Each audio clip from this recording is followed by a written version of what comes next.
Hello, welcome to the Sky Show Part 2. This is Dr. Roland and Dr. Sashi. Dan hari ini kita akan membincangkan satu topik yang agak hot berkenaan dengan keputihan, dan kita ada tetamu khas hari ini. So I'll be translating as much as possible in English. So we're going to talk about bacterial vaginosis and fungal infections. Alright? Stay tuned.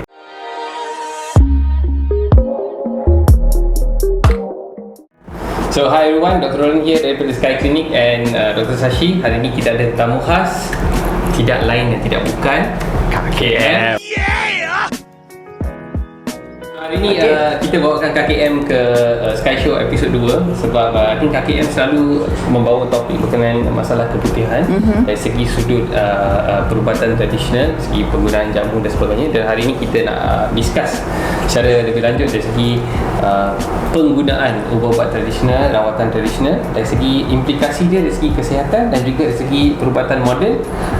KKM, apa-apa nak cakap? Okey, macam bagi Kak KM sendiri keputihan untuk semua perempuan yang memang paling famous lah sebenarnya, itu adalah masalah yang paling kerap, yang paling keputihan ni memang bagi kita jadi down, jadi kita macam tak yakin dengan diri. Sebab apa? Sebab bila dia ada dekat private part kita, lepas tu dia pula basah dengan bau busuk lagi. So kalau korang tak ambil Kak KM punya sweet dara, tiba promote Kak KM punya sweet dara pula. Main dia adalah manjakani. Okay, so apa kandungan dia mainly is manjakani. Apa lagi benda yang terkandung dalam produk kakak ni? Okay, ada kan kalau Kak KM bagi tahu ni doktor ni ada pula aku beli jamu. Tak adalah. Okey, dalam dia memang ada rempah ratus. Lepas tu yang main dia memang kita ada manjakani dengan kacip Fatimah dan daun kelentik kering. So jadi mesti yang akan tertanya-tanya bukan apa yang dimaksudkan sebagai keputihan ni dari segi bahasa saintifik ataupun bahasa perubatan. So bacteria vaginosis ataupun keputihan itulah nama bahasa Inggeris dia ataupun bahasa perubatan dia, and dia boleh disebabkan oleh mungkin dua faktor keputihan ni. Satu disebabkan oleh bakteria, kedua disebabkan oleh pembentukan yeast dalam bahagian faraj wanita. So mengapa benda ni berlaku, mungkin Dr. Sashi boleh ceritakan sedikit? Okay, I'm gonna explain. So dua bahasa so I just campur-campur sikit. So the thing is, the mainstay is fungal infection. So fungal infection ni sebenarnya tak bermula daripada faraj. Sebenarnya dia bermula daripada usus kita. Okay, so usus kita tak bersih, then boleh dapat koloni fungus yang tinggi, dan ini menyebabkan bacterial translocation. Bagi wanita, the bahagian tubuh is very close to the vaginal part, so bacterial or fungal translocation is easy. So that's how it happens, keputihan ni berlaku. Alright, maksudnya daripada bahagian usus, daripada bahagian rectum tubuh, terus ke bahagian faraj, yes. So that's how it happens. Alright, and that's also how another thing which is called what do you call this? Kencing kotor. Kencing kotor. Yes. So that's kalau kebanyakan orang, sometimes ada sekali-sekala kita buat ujian air kencing dan akan keluar indikasi ada peningkatan sel darah putih dalam air kencing. So soalan seterusnya yang biasanya kita akan ajukan ialah sama ada tak rasa macam kekerapan kencing cepat ataupun sakit semasa membuang air kencing. Sekiranya wanita tu kata mungkin tak ada sakit langsung, kencing rasa normal, tapi the next question kita kata ada tak keputihan. So kebanyakan mereka kadang-kadang mungkin dia segan nak beritahu dan malu dan sebagainya. Some of them yang berada kata memang ada, kerana dia rasa tak selesa, rasa gatal dan sebagainya. So this is actually bukan, mungkin kalau diberikan antibiotik saja bukan penawar pun for some. Itu short term saja. Short term. Tapi kalau kerap benar, then you have to see where is the punca daripada this infection. Yang selalu yang saya nampak KM akan terangkan is berkenaan dengan selalu orang akan komplain bau busuk. You have this fishy smell. Memang bau ikan tu akan ada satu. Memang dalam medical term pun memang kita dengar fish smell. Dalam bahasa istilah medical juga mereka akan gunakan fishy smell tu, bau ikan tu mereka ada. Dan kedua ialah akan ada discharge macam cheese. Mungkin KM boleh komen sikit pasal yang cheese discharge. Banyak tak orang komplain macam lendir tu keluar macam ketul-ketulan cheese tu. Okay. Kak KM nak bagi tahu juga betapa bahayanya keputihan ni, sebab keputihan ni boleh menyebabkan mandul. Kita susah nak pregnant. Lepas tu nombor 2-nya kita akan dapat sakit-sakit lain lah. Okey, Kak KM nak bagi tahu dekat sini betapa bahayanya keputihan tu.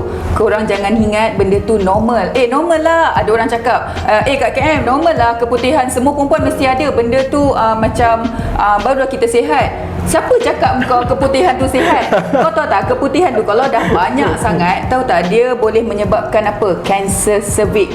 Dia boleh menyebabkan kemandulan. Macam mana kau nak mengandung? So Dr. Rolin, apa kajian yang Dr. Rolin buat semalam ni?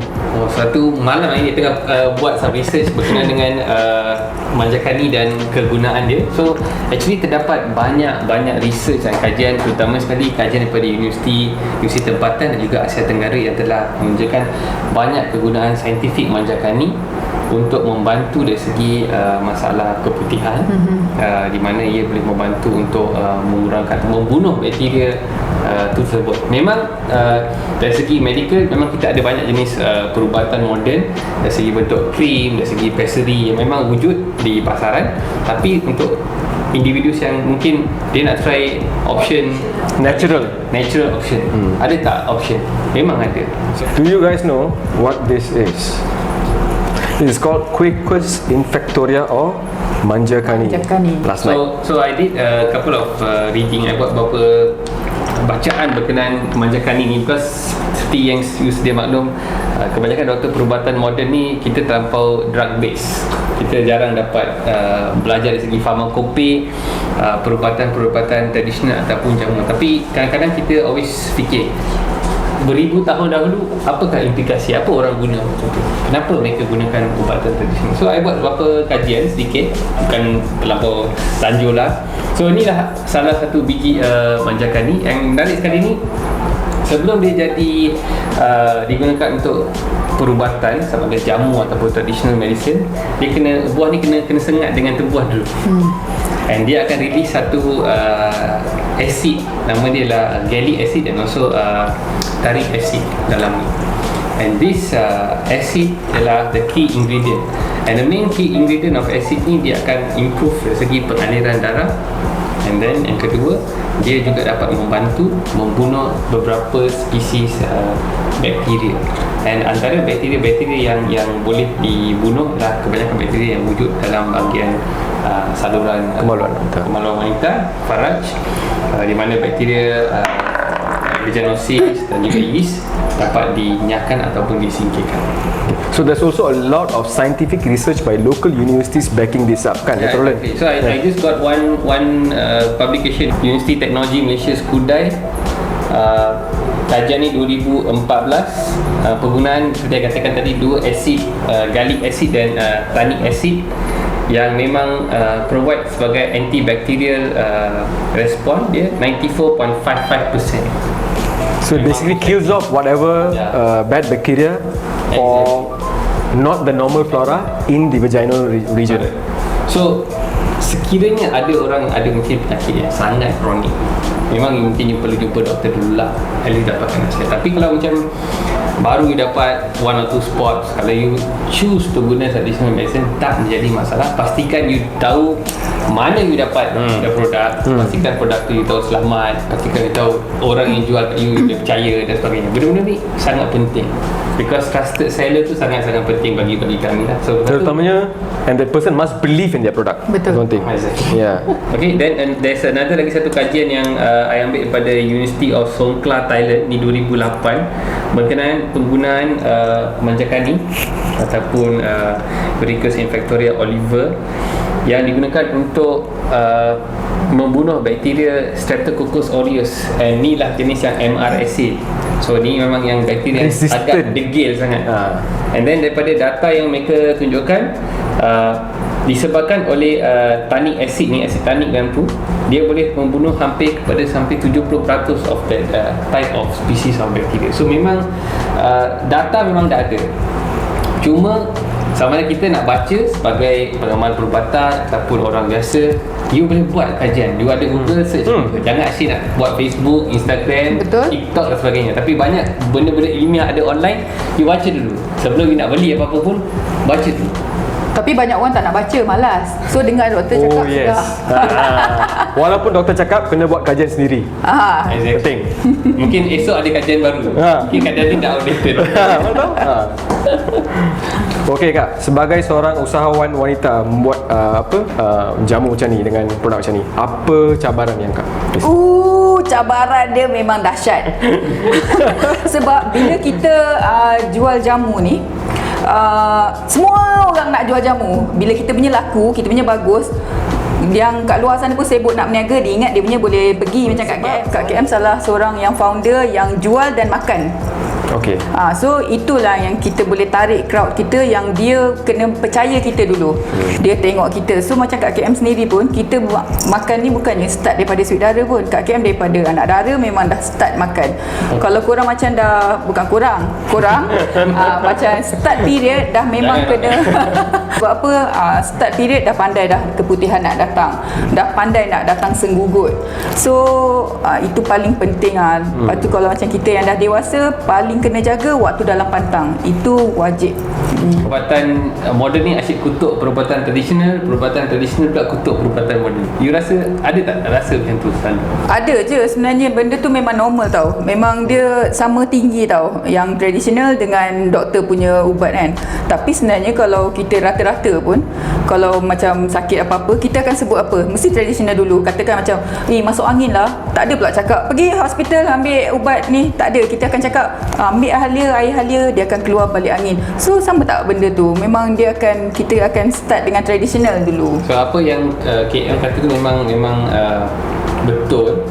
Dari segi even start kajian daripada WHO ataupun World Health Organization, statistik yang dikeluarkan tunjukkan hampir 50% pada populasi dunia akan memilih rawatan tradisional dulu sebelum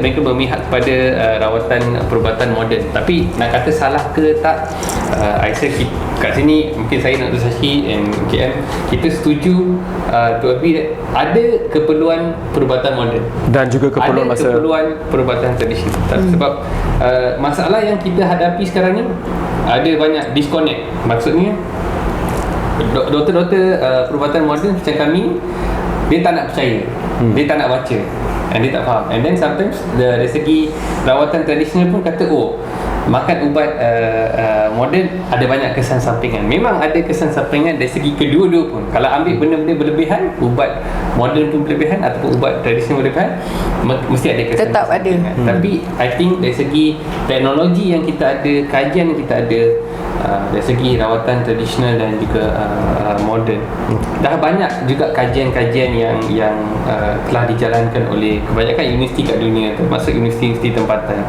berkenaan dengan keupayaan dan kemampuan perubatan ubat-ubat tradisional dan daripada herba-herba macam ni. Tapi masalah yang I nampak ialah usaha tu untuk komersialiskan ataupun mengkomersialiskan ubat tradisional ni tak dapat sambutan, tak ada dapat support, tak ada dapat macam impact, tak dapat grant dan sebagainya. So menjadikan ubat-ubat tradisional ni susah untuk berkembang. Betul. Tak ada investment, tak ada macam koperasi ataupun institusi gergasi yang kata kita belanja 100 juta ringgit, kita buat kajian ni, kita jadikan benda ni ubat, lepas kita dapat. Sebab kebanyakan kajian-kajian ni semua hanya kajian-kajian kertas. They don't spend money on them. Tapi kita yang rugi sebagai negara yang ada banyak knowledge sebab macam ni. Kebanyakan dari segi Chinese medicine, Ayurveda, dan even jamu-jamu dekat Nusantara ni. Banyak benda ni, banyak. And banyak universiti dah buat all this research, and cuma commercialization dia lambat. So bila commercialization dia lambat, nak ikut proses the scientific preparasi, dia ambil masa lama, ambil banyak duit dan sebagainya. So kita tak boleh pandang enteng ataupun pandang rendah pada traditional medicine, sebab kita kena fikir 200-300 tahun lepas semua manusia bergantung kepada semua ubat-ubat, daun-daun, akar-akar kayu dan sebagainya. Mana ada hospital? Mana ada hospital dan sebagainya, kerana berubat kampung dan sebagainya. So mungkin dari segi penurunan informasi dan tradisi tu mungkin nak kata dia tak macam dokumentasi tu tak lengkap sangat. Tapi I think sebagai negara like Malaysia, kita kena usahakan macam mana kita nak commercialize all this product jadikan dia lagi authentic. Bila dah boleh jadikan benda ni jadi keluar sampai pasaran antarabangsa. Tapi memang ada usaha, I tengok ada beberapa ubat seperti contoh Kak Ali, Kak Syed Fatimah, manjakan ni, memang dah ada ubat-ubat dalam bentuk kapsul, ada bentuk dalam serbuk yang telah tembus pasaran global. So I think benda tu actually bagus. Tapi macam mana kita nak kedepankan barang-barang tradisional? Sebab apa tahu, sikit-sikit orang akan question, ada KKM tak? Ada KKM. Sekarang ni bukan KKM, aku je KM dia. Sebab dia korang macam kalau kau pergi, contohnya pergi kedai kek, ada ke bila orang tu masak kek tanya ada KKM tak? Kan? Okay, jawab berkenaan jawapan question soalan KM tu, mungkin I akan jawab sikit lah. Sebab kita kena faham fungsi Kementerian Kesihatan memang dia ada tanggungjawab dia untuk memastikan apa-apa benda yang orang makan tu selamat. Sama ada tak benda tu ada ujian klinikal ataupun data saintifik. So kalau benda tu dalam bentuk kapsul, dalam bentuk caplet, so ikut Akta Dadah Poison Act, memang terpaksa dia berdaftar. Tapi kalau dalam konteks ubat tu dalam bentuk jamu atau dalam bentuk daun dan sebagainya, dia tak masuk dalam pendaftaran of tax segment. So terpulang kepada even usahawan KM ke sendiri, you can decide. Kalau you rasa macam I nak bawa this product ke dalam more global lah, bentuk tablet, then kita terpaksa ikut semua peraturan regulasi ni. Tapi kalau I rasa mungkin I akan prepare dalam bentuk yang kena lesung tumbuk je and sell. Kalau dia tak masuk dalam akta KKM, Akta Dadah Membahayakan ke Poison Act ke, ataupun cukup dari segi KPDN KK, then cukup. Dia takkan berjangka. So yang public yang kat luar sana pun you kena fasih dengan peraturan macam ni. Takkan you makan ayam yang selalu I cerita pasal cucuk estrogen, makan benda-benda bukan, you tak tanya pun KKM approve ke tak. Yes. Kak KM pun ada soalan juga untuk Dr. Shashi. Kak KM nak tanya. Ramai sangat yang tanya Kak KM, apa puncanya bila tengah pregnant, tengah mengandung, datang keputihan dengan selalu alami kencing kotor. Okey, sebagai macam ni. Keputihan semasa mengandung ni biasa, dan juga kencing kotor semasa mengandung ni kebiasaan. Ini disebabkan macam tadi jugalah, bacterial translocation daripada tempat keluar najis ni dengan berjana ni dekat. And one more thing, masa mengandung ni there will be a drop in your kadar estrogen, so akan menyebabkan mucus kat sana berkurangan dan juga keputihan kerap berlaku. Dan kencing kotor is also because of the translocation of the bacteria. So nak buat apa tu? Nak makan apa? Sebab kalau dah mengandung tak boleh makan apa-apa, nak buat Yes, so masa mengandung ni kami syorkan jangan makan apa-apa jamu and all those, and please follow what your doctor says. Nak makan apa? Biasanya that time I say ubat moden lah, that's the most safest, and dah ada study macam things to clear out the urine, macam nak bersihkan air kencing ni. So all this is scientific study based, and yang tu paling selamat. So that's my answer. Okay, thank you. Kita kena faham dari segi mungkin setiap kandungan ni ada situasi berlainan, komplikasi berlainan, kita tak tahu. So, kita kena pastikan kalau macam kemujraban antibiotik tu sesuai ke tak, species apa bakteria tu, kita tak ada masa nak cuba-cuba. Waktu tu waktu genting tadi. So kita kena pastikan. So that's the phase. Perbezaan antara ubat moden and traditional is, ubat moden most of the time ada clinical studies. So that's one thing. Tapi tak bermakna ubat tradisional tak berjalan. Cuma tak ada clinical studies yang dikatakan selamat under WHO punya standard. Tu je. KKM, dari segi permintaan untuk produk-produk jamu ni, siapa yang biasanya akan minta permintaan, datang daripada remaja ke, orang berusia ke, ataupun yang betul dah senior? Siapa yang akan minta? Zaman sekarang ni yang Kak KM perhati, memang yang banyak yang akan order minta saudara anak-anak remaja. Tak tahu kenapa remaja lagi ni, mungkin diorang sekarang ni kan dengan stres, dengan apa kat KM tak tahulah, tapi sepatutnya kan orang tua-tua yang lagi suka jamu ni. Patutnya yang muda lagi sihat. So I think I rasa macam kalau dari segi gaya hidup and related to vaginal bacteriosis ni, ada banyak penyebab. Pertama sekali lah gaya hidup lah. Itu yang kebanyakannya saya dengan always keep stress it out. Lifestyle akan tekankan gaya hidup tu, pemakanan sihat, ada tak pengambilan gula berlebihan, because pengambilan gula berlebihan ni lah betul-betul penyangak kepada penyebab penyebab kepada yeast, lidah dan sebagainya di dalam badan, bukan sekat di bahagian peranakan saja. Satu, gaya hidup. Kedua is kebersihan. Sama ada kebersihan tu betul, pemakanan tu betul, sihat, tidur, stres ke tak. And another one more thing yang mungkin ialah pasangan. Penukaran pasangan selalu, kalau di kalangan orang muda ataupun yang senior ni, tukar sangat banyak pasangan. Kalau pasangan mereka tu tak bersih, mereka boleh pas. Tapi nasib baik kat KM setia. So pastikan kalau you ada kebebasan bersama pasangan tu berlebihan tu, pastikan you tahu pasangan tu, pastikan you tahu mereka pun jaga kebersihan mereka. Dan jaga your safety. Silalah guna pembalut. So kesimpulannya doktor, tradisional ni elok ke tak elok? Okay, so kesimpulannya I think dari segi perspektif tradisional ni elok ke tak elok, I think dia memang ada kebaikan dan ada impact segi kesihatan kepada orang. So kita tak dapat nafikan perubatan moden tu penting, perubatan tradisional pun penting. Tapi seperti kita tahu, dari segi tamadun manusia, kalau kita balik kepada tamadun China, tamadun India, Mesir, Aztec dan sebagainya, so kebanyakan tamadun beribu-ribu tahun ni dah memang mengamalkan perubatan tradisional. Dan mereka telah berjaya survive 3,000 tahun, 5,000 tahun. So sekiranya kita fikir tanpa sebarang bentuk perubatan waktu tu, yang perubatan bagaimana tak pernah ada, takkan mereka boleh bina piramid, takkan mereka boleh bina Angkor Wat, buat kuil-kuil besar-besar dan sebagainya. Mesti mereka ada teknologi dan ada perubatan masa tu, tulisan, information, skrip dan sebagainya, yang di mana mereka boleh gunakan. And kebanyakan ubat-ubat ni ataupun jamu dan sebagainya memang dah tertulis. And kalau even kita rujuk pada konteks segi manjakan ni, bila saya buat kajian yang simple saya buat tu, dah tunjukkan manjakan ni dia digunakan by the Greco-Romanians, kami beribu-ribu tahun, kami 1000 selepas Masehi, everything already started using this. And dia digunakan bukan sekat tradisional Nusantara, Ayurvedic pun guna, modern Egypt dari Turki guna, semua China guna.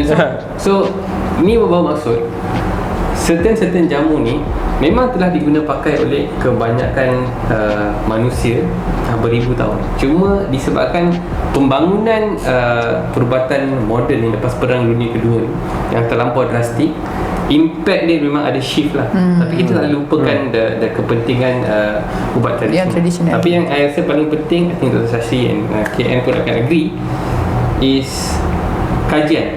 Kalau ada universiti yang buat kajian yang boleh commercialize certain produk, itu yang sepatutnya.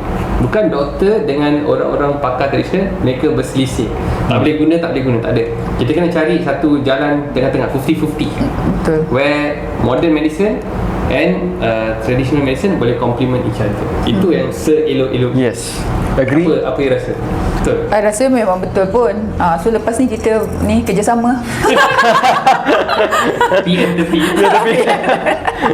So guys, I hope today in the basis of preventive medicine, we brought you traditional medicine, and what we learned today is main thing yang kita kena pick up dari sini is berkenaan topik yang kita ceritakan, vaginal candidiasis dengan yeast dan keputihan. Penting is gaya hidup penuh sihat. Betul. Makan kena sihat, lihat secukupnya, bersenam. And another thing is, sekiranya you ada isu-isu berkenaan dengan masalah-masalah keputihan dan sebagainya, first thing is baca, cari penyelesaian. Kalau tak pasti, jumpa orang yang arif. Sekian saja from the KL Sky Clinic. This is Dr. Roland, Dr. Shashi, Dr. KM. Quote unquote. Ciao. Bye.